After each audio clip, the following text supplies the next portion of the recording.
ने बड़ा ऐलान कर दिया है। उन्होंने कहा है कि उनकी पार्टी राज्यसभा चुनाव में वोटिंग से दूर रहेगी।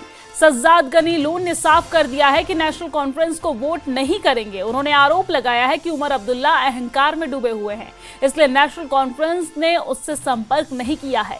सज्जाद गनी लोन ने कहा है कि नेशनल कॉन्फ्रेंस मूल एजेंडे से भटक गई है और उनका झुकाव बीजेपी की तरफ हो गया है। पिछले 1 साल से सरकार आपकी है।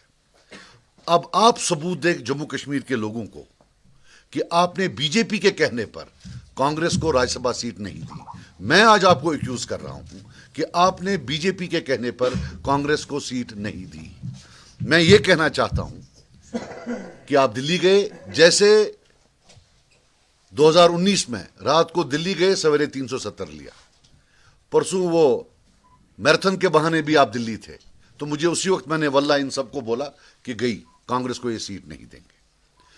मेरे कांग्रेस के साथ लाखों इख्तिलाफ हैं, लेकिन एक हकीकत है कि जहां तक एंटी बीजेपी का मामला है, ये एक पार्टी है जो पक्की एंटी बीजेपी है, जो कभी बीजेपी के साथ नहीं बैठ सकती। मैं खुद 2015 में बीजेपी की और पीडीपी की जो सरकार थी उसमें रहा हूं। पीडीपी का उनके साथ था। और बदनाम ज़माना एनडीए गवर्नमेंट में उसके जो फॉरेन मिनिस्टर थे, बदनाम ज़माना, वो उमर अब्दुल्ला साहब थे।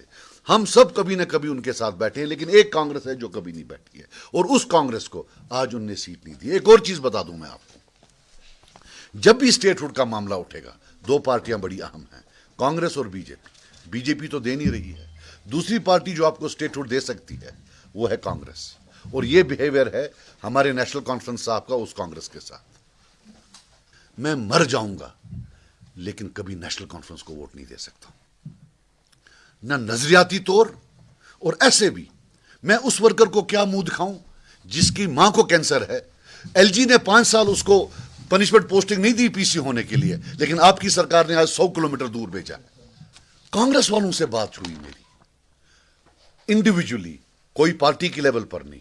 आप क्या करेंगे? मुझे तकरीबन 3-4 जो दोस्त यार हैं कांग्रेस, मैंने बोला आप होंगे तो मैं आपको सपोर्ट करूंगा। मैं उन कांग्रेस लीडर्स को भी बोलता हूं, आकर बोले, क्या मैंने उनको नहीं बोला कि मैं आपको सपोर्ट करूंगा? और मैंने साथ ये भी बोला, मुझे नहीं लगता है ये देगा। ये कैसा प्लास्टिक चेहरा है? दिल्ली जाकर ऑर्डर लेते हो, वहां उनकी गोद में बैठते हो, फिर आकर उन्हीं का जो इल्जाम है हम पर लगाते हो, सारी दुनिया पर लगाते हो। ये प्लास्टिक बुत कच्ची आना अगर लगे पाई बिद आना बाखुदा। हम एब्सटेन करेंगे, वी विल एब्सटेन 100। और यहां पर वक्त एक बहुत छोटे से ब्रेक का, जल्द लौटते हैं।